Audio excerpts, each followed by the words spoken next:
자, 부분 입체 이성질체 중에서 아주 중요한 또 그 부분 입체 이성질체 중에서 한 가지가 이제 메조 컴파운드입니다. 메조 컴파운드, 메조 화합물인데, 자, 우리 조금 전에 비대칭형 중심을 2개 가지고 있으면은 입체 이성질체를 몇 개를 그린다 그랬어요? 4개를 그린다 그랬어요. 그래서 분자내 대칭면이 이렇게 4개를 그리는데, 그리죠? 이렇게 그렸습니다. 그리는데 대칭면이 존재하여 광학 비활성인 물질을 메조 컴파운드라 지칭한다. 우리가 앞에서 얘기했습니다. 대칭면이라는 것은 거울이죠, 거울. 그쵸? 대칭면이 있는 거, 거울인데. 왜냐면 A에 대한 거울상 이성체를 그릴 때 그 대칭면이 있는 것처럼 그려지는데, 그런 대칭면이 있는, 중심 대칭면이 있는 경우가 있으면은 비거울상 이성질체. 그죠? 그랬는데, 여기서 그런 거를 한번 봅시다.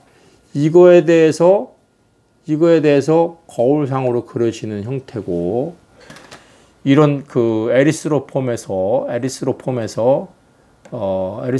거울상을 그렸습니다.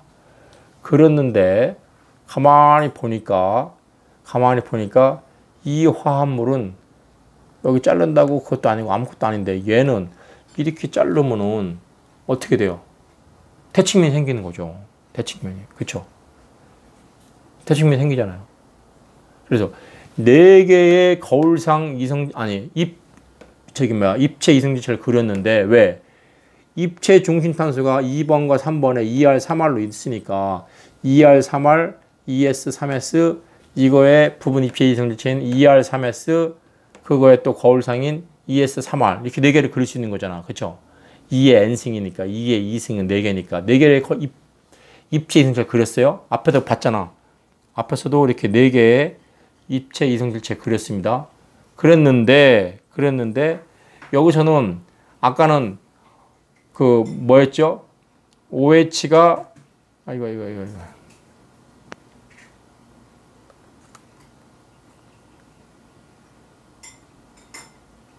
자, 여기서는 이 치환기가 브롬하고 CL하고 달라요.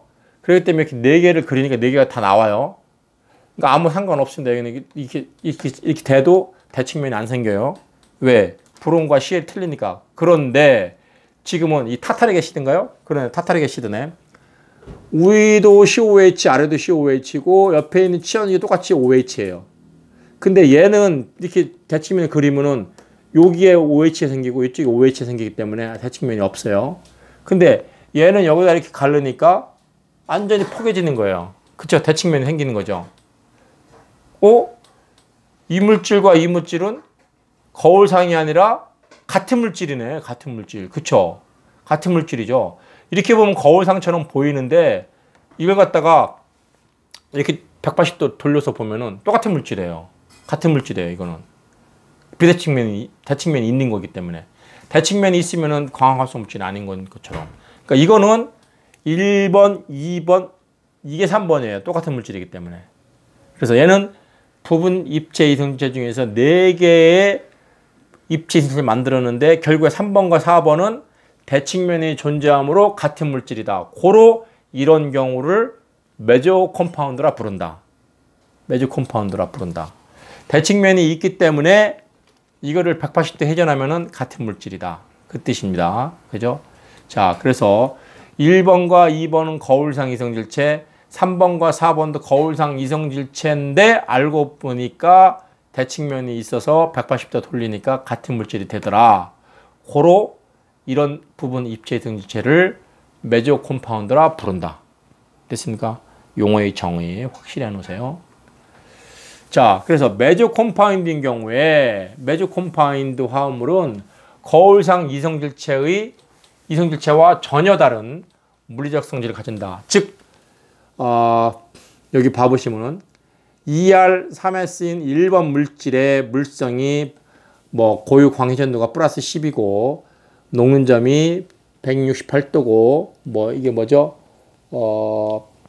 밀도가 뭐 1.7 얼마고 그 용해도가 1.39예요. 근데 1번과 거울상인 2번, 요 거울상이죠. 1번과 2번. 이거 R인데 거울상이니까 2S, 3S인데 1번과 2번 화합물은 거울상이니까 뭐만 달라요? 광학 활성도의 부호만 다르겠죠? 부호가 달라요. 플러스에서 마이너스 부호가 달라졌어요. 수치는 같습니다. 나머지 물성값 같습니까? 똑같습니까? 똑같아요. 아까 거울상 이성질체의 물성의 특징은 뭐야? 일반적인 물성은 다 똑같다. 단지 광학 활성도의 크기도 같지만 부호만 반대다. 편광면만 반대로 회전시킨다 그랬습니다. 자, 3번 물질과 4번 물질 봅시다. 3번과 4번은 거울상인데 대칭면이 있어서 동일 물질이네. 그런 물질을 매주 컴파운드라 하는데 1, 2, 3을 보면 3을 비교해 보면은 광학 활성도 없어요. 왜? 매주 컴파운드니까. 플러스 50, 마이너스 50이니까 얘는 동일한 물질이기 때문에 결국에 얘는 광학 비활성 물질이에요. 광학 활성 물질이 아닙니다. 고로 광학 활성도는 얼마? 제로입니다. 자, 녹는 점 다르네요. 밀도 다르네요. 이건 뭐야? 용해도 다르네요. 결국에 메이저 컴파운드는 완전히 다른 별개의 물질이에요. 별개의 물질이에요. 여러분들이 보통 시험 문제에 메이저 컴파운드 많이 나오죠. 그죠? 메이저 컴파운드 많이 나옵니다. 그래서 시험 문제에 이 타타릭 애시드에 대한 입체 이성체를 그리시오. 그러면 여러분들이 이렇게 4개를 그려놓고 3번과 4번은 대칭면이 존재해서 메이저 컴파운드입니다. 고로 이거는 일반적인 물성이 1번과 2번은 거울상이기 때문에 모두 같지만 광학 활성 부호만 다르지만 3번은 메이저 컴파운드이기 때문에 전혀 다른 물성 가지고 있다라고 설명하는 것이 정답입니다. 대개는 타타릭 애시드를 예를 많이 듭니다. 자, 우리 어디 할 차례인가? 여기 했으니까 여기로 가야지. 입체 중심이 2개인 사이클릭 컴파운드인 경우에는 어떻게 얘기할 것인가? 1, 2, 1, 3, 1, 4가 있을 텐데 이 중에서 치환기에 대한 얘기를 할 때 1, 2, 1, 3는 동일한 물질인 경우가요? 자, 1, 2인 경우. 자, 시스루 쇠기 시스루 하다 보면 대칭면이 존재하네요. 그죠? 시스 1, 2는 대칭면이 존재하고 동일한 물질이죠. 메이저 컴파운드가 되겠죠. 그죠? 여기 트랜스폼인 경우에 브론과 이것이 트랜스폼인 경우에 이거 대칭면은 없으나 거울상 이성질체는 존재하겠네요. 그죠?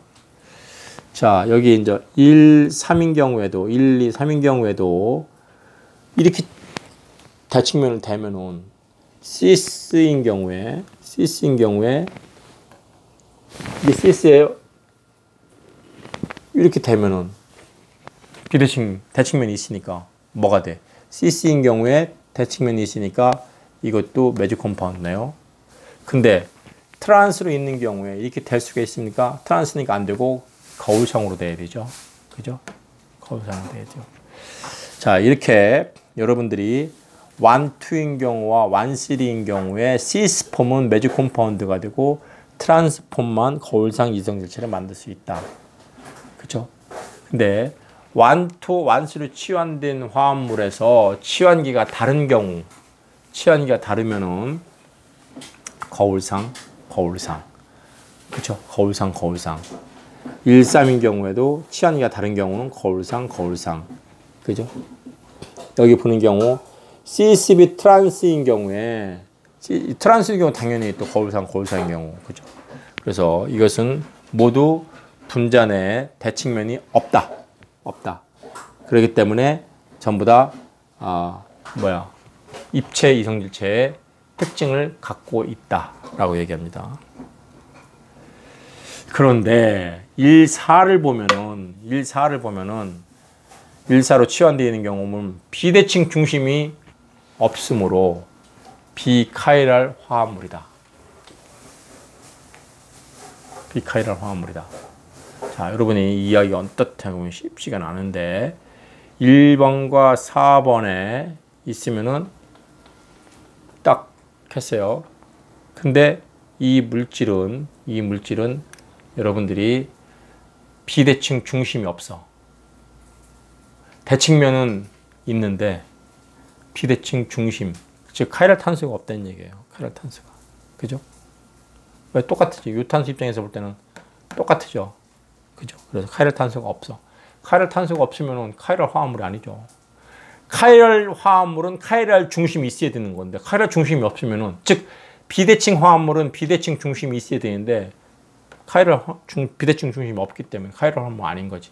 그래서 비카이랄이죠. 자, 이제 보통 특수한 경우 질소나 인이나 황 같은 원자에 있어서 카이랄성을 따져볼 수가 있는데, 어차피 이것도 여러분들이 그냥 이해가 되면 이해하시고 이해가 안 되면 그냥 안 되는 대로 넘어가셔도 됩니다. 지금은 여기 이런 것만 있다라고 생각하는 부분입니다. 4개의, 그러니까 공부를 더 할 사람들은 이런 것이 있었구나 하고 나중에 가서 더 공부하면 돼요. 4개의 치환기가 다른 질소나 인이나 황 같은 경우에 카이랄성을 갖는다. 이때 그 비공유 전자쌍을 그 치환기로 간주할 수 있다. 단 3차 아민인 경우, 3차 아민인 경우, 이민, 3차 아민인 경우면 반전이 일어날 수 있다. 그 뜻이네. 그죠? 자, 여기에 4개가 붙었다. 자, 4개에 대한 우선순위를 따져갖고 카이랄리티 따질 수 있다. 그래서 거울상을 만들 수가 있다. 뿐만 아니라 인 화합물도 4개가 전부 달려오는 경우에 이렇게 거울상 이성질체로 해서 카이랄 분자를 만들 수가 있다. 황 분자 역시 하나, 둘, 셋 다르고 이 비공유 전자쌍 자체를 하나의 치환기로 볼 수가 있다. 코로 카이랄 분자를 만들 수가 있다. 자, 그랬는데 이것도 그렇게 볼 수 있는 거죠. 근데 이제 그것만 계산하면 되죠. 어차피 여러분들이 비공유 전자쌍 자체를 하나의 그냥 치환기로만 봤기 때문에 카이랄 탄소인 것처럼 카이랄 질소, 카이랄 인, 카이랄 황으로 계산할 수도 있다. 이런 것도 꼭 카이랄 탄소만, 탄소 화합물만 그것이 아니라 비탄소인 질소나 인이나 황에서도 카이랄리티를 따질 수가 있다는 사실만 알고 있으면 됩니다. 그래서 여기 3차 아민인 경우는 반전이 일어날 수도 있다는 얘기를 했고요. 자, 이게 3차 아민인 경우죠. 3차 아민인 경우인데 비공유 전자쌍이 있어갖고 그걸 중심으로 여러분들이 보면은 인버전이 일어날 수가 있는 확률이 생길 수가 있다. 그렇죠? 전자쌍이 풍부한 쪽을 이렇게 인버전이 일어난 거네요. 그죠? 그래서 여러분들이 이제는 거울상 분할, 레졸루션이라는 표현을 쓰는데 이 앞에서 얘기했던 라세믹 혼합물을, 즉 50대 50, R폼 50과 S폼이 50% 섞여 있으면은 그 라세믹 믹스처로 이제 비카이랄 분자가 되는데, 거기에서 거울상 이성질체를 라세믹 믹스처는 혼합물이니까 아까 얘기한 대로 에난티움 믹스가 있는 거죠. 아까 얘기한 대로 에난티움 믹스가 60이다 그러면은 R폼이 80% 있으면은 S폼이 20% 있는 거지. 그럼 80 빼기 20은 60이야. 그러면 어느 한쪽으로 R을 80에서 S 20을 20만큼 끼리끼리 짝짝 맞춰갖고 이렇게 커버가 될 거 아니에요. 그러면 남아있는 R 60은 우리가 분할할 수 있는 거죠. 그렇죠? 그런 식의 이제 분할이 필요한데, 화학적인 방법으로 분할하는 방법은 부분 입체 이성질체를 만들어서 잘라내는 방법, 그리고 효소를 이용해서 잘라내는 방법, 세 번째는 카이랄 칼럼을 이용해서 내가 원하는 것만 분리해내는 방법, 3가지가 있습니다. 옛날에는 카이랄 분할, 화학적 분할을 많이 써먹었어요. 한때는 효소적 분할도 많이 써먹었는데 산업적으로는 카이랄 칼럼을 이용하는 방법을 많이 써먹습니다. 자, 여기 보면 화학적 분할 방법은 글자 그대로 여기 R로 표시된 산이 있으면 여기다가 R로 표시된 염기를 붙여갖고서 분할제에 해수하는 방법을 통해서 나중에 원하는 성분만을 R산과 RS가 있으면 요거 짝짝꿍 있잖아요. 그걸 갖다가 짝꿍 떼어내 갖고서 레졸루션 시키는 방법이에요. 이게 부분 입체지성체 만드는 방법이지. 그지?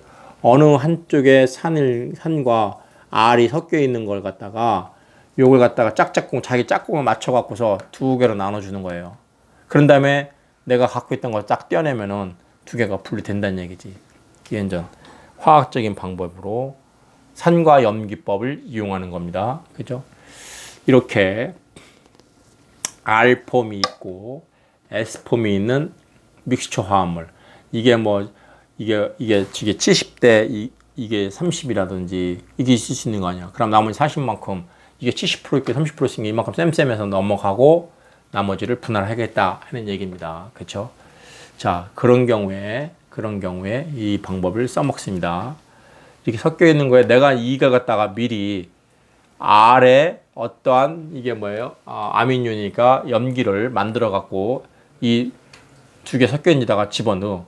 그러면 R의 염기는 산과 짝짝꿍 할 거 아니에요. 그쵸? 짝짝꿍을 해갖고서 얘를 하면은 이만큼 잡아먹으면 남는 이 부분만이 떨어져 나올 거란 얘기지. 그치? 이 부분만을 분할이 되는 거죠. 그죠? 그런 식으로 산과 염기법을 이용해서 알고 있는 R을 통해서 나머지 거를 짝짝꿍을 맞춰줘 갖고 나머지를 튀어내는 방법입니다. 그래서 비대칭, 그래서 이제 그 효소 분할법도 그렇고 카이라 칼럼 이용하는 방법도 있는데 이게 이제 요즘에 어떤 합성법에서는 많이 쓰이는 비대칭 어시메트릭 신세시스예요. 그 미국의 하버드 대학의 E.J. 꼴이라는 노벨 화학상을 받은 사람이 이 비대칭 합성법을 시도를 해갖고서 상당히 효율을 많이 거뒀습니다. 왜? 의약품에서는 카이랄 화합물이 효력을 발생하고 아까 얘기했잖아요. 예를 들어서 어떤 물질 R폼이 약효가 있는 물질이라면은 S폼은 약효가 전혀 없는 물질이 될 수도 있어요. 오히려 독극물이 될 수도 있어요. 그래서 내가 원하는 R폼만은 왜? 자연계에 존재하는 아마 여러분들이 의약품 관심 있는 사람 많은데 의약 제약회사에서 합성을 많이 합니다. 합성을 할 때 대개는 의약품은 천연에 존재하는 물질들을 분리를 해요. 만약에 여러분들이 이런 우리나라 동의보감이나 중국의 황제내경 같은데 뭐 배가 아픈 때 뭐 무슨 나무를 먹으면 좋다더라, 뭐 할 때 인삼을 먹으면 좋다더라, 그러면은 인삼을 갖다가 분석을 해요. 인삼을 갖다가 추출해 갖고서 인삼의 잎새에서 효능이 있는 건지, 인삼의 뿌리에서 효능이 있는 건지, 잎삼의 줄기에서 효능이 있는 건지 그걸 다 검색을 합니다. 그게 이제 천연물에서 분리하는 방법인데, 그래서 만약에 인삼 같은 경우 뿌리니까 뿌리 중에서 약효 성분이 있다 그러면 뿌리 성분의 약효 성분을 분해해서 그걸 또 다 화합물 성분별로 분리를 해갖고 어느 성분인지를 밝혀냅니다.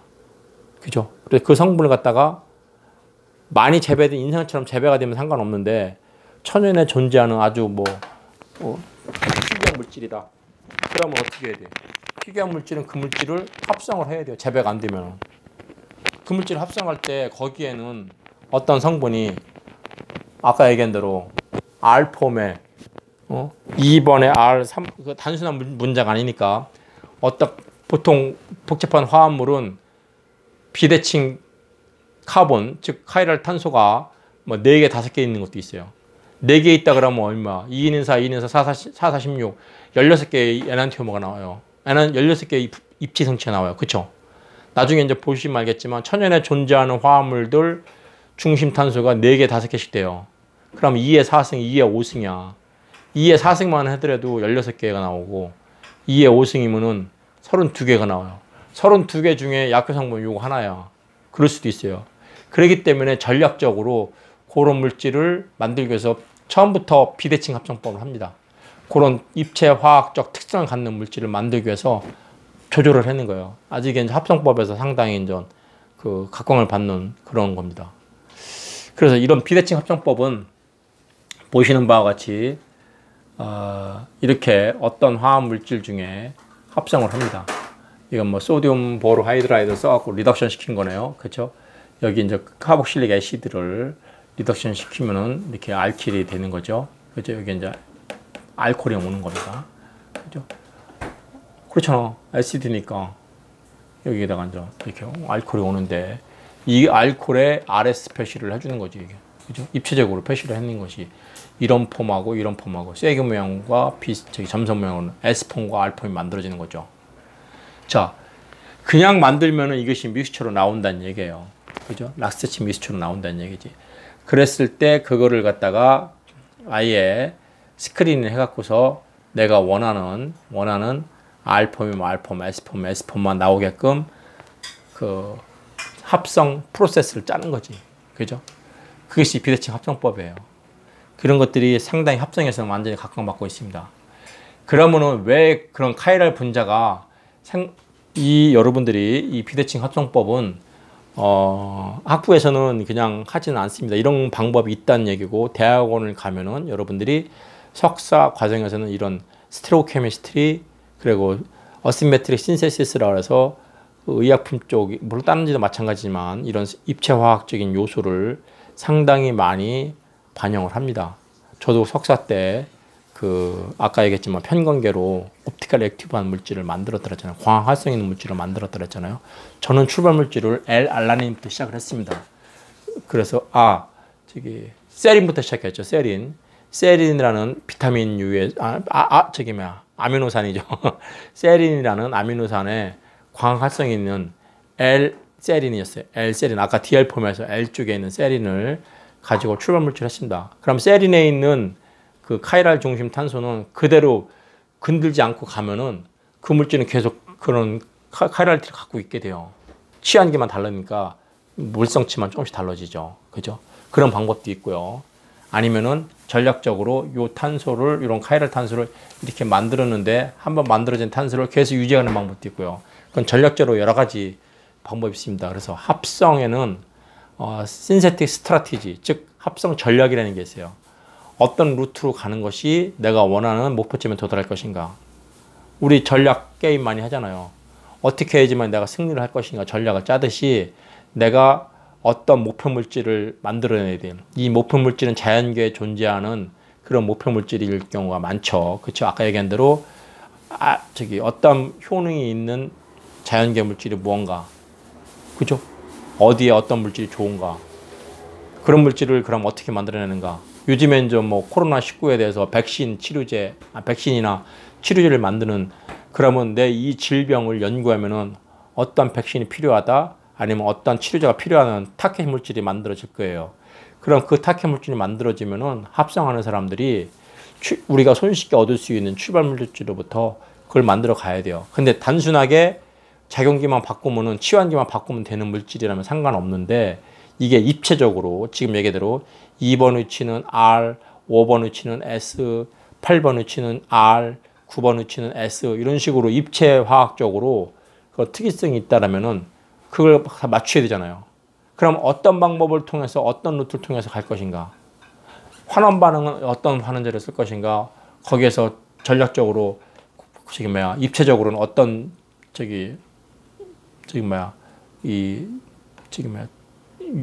시약을 써갖고서 그걸 부착할 것인가. 그걸 다 그 스트라티직 전략적으로 고민을 해서 타켓물까지 가야 되는 거예요. 그래서 어려운 거예요. 그래서 한번 만들어지면 그것이 비싼 값에 팔려나갈 수 있도록 특허권을 주는 겁니다. 20년 동안. 그래야지 그거 갖다가 투자를 하지. 어떻게 투자를 하겠어요. 그죠? 또 그렇게 만들어진다고 써먹는 게 아니라 또 임상실험 하잖아. 임상실험. 요즘에 그 뉴스 많이 나오죠.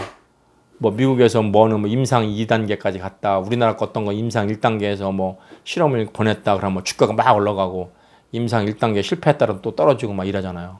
그래요. 요즘에 미국의 모더나이징가 어디에서 코로나에 대한 백신을 1단계에서 했다는 둥 못했다는 둥 그러니까 그 모더나이즈 2세였던 사람이 트럼프에 참모로 와서 그렇다 이런 얘기도 많고요. 어떻든 간에 여러분들은 이게 대학원을 가서 석박사과정에 가면은 이런 쪽의 합성도 많이 해야지 된다. 자, 그럼 왜 그런 걸 하느냐? 카이랄성이 있는 경우와 생물학적 특성에 대해서 얘기를 하려고 하는 거예요. 아까 초기에 제가 잠깐 설명했듯이 이런 서브스트레이트에 이런 컴파운드가 딱 들어가서 자기 짝을 찾아가야 돼요. 그러니까 지가 맞는 열쇠와 자물쇠 관계라는 얘기를 하는 거예요. 수용체의 결합을 잘 할 수 있도록 해야지 된다. 그죠? 그렇기 때문에 여기 보면 다 빨간색, 초록색, 파란색 맞춰갔는데 얘는 이게 안 맞아. 입체적으로 안 맞아. 안 맞으면 못 들어가는 거예요. 안 맞으면 못 들어가는 거예요. 그러면 똑같은 분자식이라 하고 똑같은 저기를 해더라도 공간 배열이 다르기 때문에 못 들어가는 거예요. 그래서 아까 얘기했던 일반적인 물성은 똑같아도 광회전도 값의 부호가 다르면은 못 들어가는 거랑 마찬가지인 거죠. 그래서 우리는 이건 호스트 게스트 케미스트리라고 얘기하는데 어떤 물질이 어떤 수용체에 즉 어떤 병에 어떤 치료약이 딱 맞아야지 치료가 되지 딱 안 맞으면 안 된다는 얘기예요. 오히려 악화될 수 있다는 얘기를 하는 거예요. 왜? 얘가 들어갈 자리를 이 두 개 때문에 못 들어가면 얘는 맞았다고 딱 들어갔는데 얘는 안 들어가. 그러면 뭐야? 실제 약에 들어가는 자리도 얘 때문에 가로막아서 오히려 질병 치료에 방해가 되는 거예요. 그렇잖아. 얘가 지자리 착 맞아 들어가면 치료가 되는데 얘처럼 이 입체 공간 배열이 안 맞는 게 딱 들어가면은 요 보라색하고 이거는 맞았어요. 들어갔어요. 근데 얘가 안 들어가면 이 자리를 치료를 해야 돼. 이 자리를 얘가 안 맞는 자리가 얘 구멍 맞춰 갖고서 어디 가지도 못하고 여기 들어가지도 못하고 결국에 치료한 시기를 놓치게끔 만드는 거예요. 그래서 중요한 겁니다. 입체화학이. 아마 우리 학부 수준에서는 입체화학에 대한 개념만 잡고 구체적인 건 안 들어가지만 여러분이 좀 더 이제 그 제약회사 가거나 뭐 하면은 이런 쪽에 그 의미 요즘에는 그래서 좀 컴퓨터로도 Structure and Activity Relationship 해갖고서 구조, 활성, 상관관계 이런 것들이 물리화학 쪽에서 접근을 많이 해요. 우리 학교에 치증 교수님도 그런 프로그램도 많이 갖고 계신 걸로 알고 있고 저도 옛날에 그런 프로그램을 캠 오피스라는 프로그램 저는 맥킨토시 프로그램 맥드라우 한번 써본 적이 있고요. 캠드로우 써본 적이 있고 캠 오피스 써본 적이 있습니다. 요즘에 시중에서 화학 구조식 그리는 거라든지 이렇게 스트럭처 앤드 액티비티 관계를 서치하는 거라든지 이런 것들이 많이 있는 걸로 알고 있습니다. 그래서 물리학적으로 그런 거를 많이 개발하는데 유기학 쪽은 그건 이제 갖다가 응용하는 쪽에 많이 써먹는 거고 물리학 하는 분들이 이제 그걸 갖다가 그 물성치 갖고서 막 계산해서 이런 프로그램 만들고 막 그런 거 많이 하죠. 우리 어떻든 간에 제가 드리고 싶은 말씀은 입체화학의 궁극적인 목적은 이걸 갖다 맞춰가는 거다 하는 얘기고 워낙은 유기화학이라는 그 차원이 워낙 그런 거잖아요. 유기화학에서 우리가 어떤 그 이론적으로 그 사이언스적인 사이언티픽하게 그걸 갖다가 어떤 진리를 밝혀냅니다.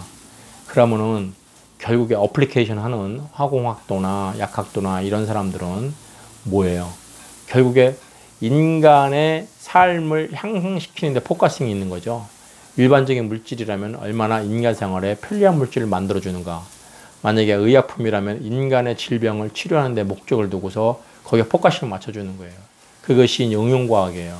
그죠? 그래서 화공이나 약학이나 응용과학이죠. 순수 과학인 화학에서 그런 원리를 이해를 하고서 이런 식의 세상은 되어 있다라고 진리를 밝히면은 그걸 이용해서 그러면 아까 얘기한 대로 요 구멍에 맞는 약품을 어떻게 만들 것인가 합성하는 사람이 해야죠. 그죠? 그래서 그걸 갖다가 이제 거기에 누가 잘못된 게 맞고 있으면 어떻게 해야 되지? 이걸 어떻게 치우지? 그런 고민도 해야 되는 거고요. 그렇죠? 그래서 결국엔 인류의 삶을 윤택하게 만드는 것이 과학인 거예요. 그래서 과학과 기술이 인간의 삶을 윤택하게 만드는 겁니다. 진리만 밝혔다고 기술이 없으면 안 되는 거고 기술만 있다고 진리를 모르면 안 되는 것처럼 과학과 기술은 양립관계입니다. 그죠? 그래야지만이 인간의 삶을 향상시키는 겁니다. 세상의 진리를 아는 것이 과학이라고 해서 진리만 안다고 무슨 의미가 있겠습니까? 공학적으로, 응용과학적으로 그걸 갖다가 결국에 포커싱이 인간한테 맞추는 거죠. 자, 어떻든 간에 여기 이제 호스트 게스트처럼 쫙 찾아가는 그런 화합물들이 돼야 되는데 여기 뭔가 써 있네요. 아스파라긴인가요? 아스파라긴의 쓴맛이 있고 이거의 거울상인 S 아스파라긴은 쓴맛인데 R 아스파라긴은 무슨 맛이요? 단맛이 나나요? 아스파라긴 맞죠? 단맛이 나나요? 자, 똑같은 여러분들이 봤을 때 우리가 지금까지 이런 입체하고 안 배우는 상태에서 같은 물질인데 입체적으로 봤을 때는 요 공간의 배열만이 앞으로 나와 있다 뒤로 갔다 이 공간의 배열만이 다를 뿐인데 맛이 쓴맛과 단맛이 있습니다. 이렇게 차이가 납니다. 물성치에서. 그러면 이 쓴맛은 만약에 쓴 게 약이라면 단맛은 뭐야? 당뇨병 걸리는 독약이 될 수 있는 거죠. 그죠? 자, 여기도 그런 형태가 있습니다. 그죠?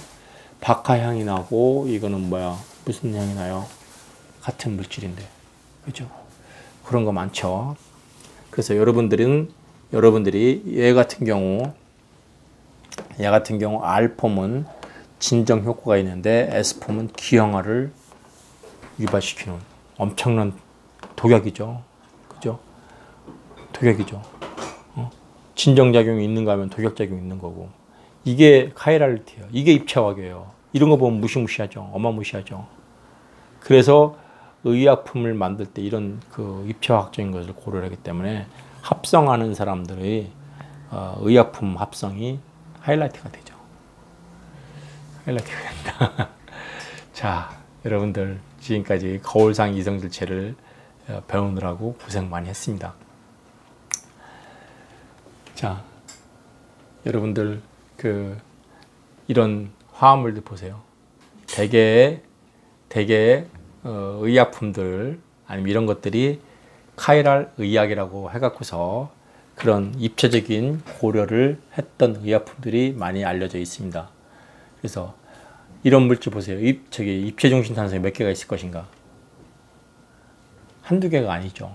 그렇기 때문에 우리들은 수많은 것 중에 어시메트릭 신세시스 통해서 맞춰간다든지 레졸루션을 통해서 맞춰가야 되는 그런 필요가 있습니다.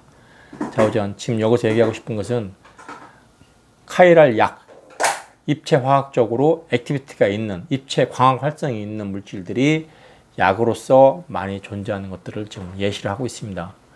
이 많은 약들을 여러분들이 의약품에 관심 있다는 우리 화공과 학생들이 무지 많은데, 그렇다면 지금 우리가 유기학에서 이런 입체화학의 개념만 잡았는데 이런 쪽을 더 만들려면 어떻게 해야 돼요?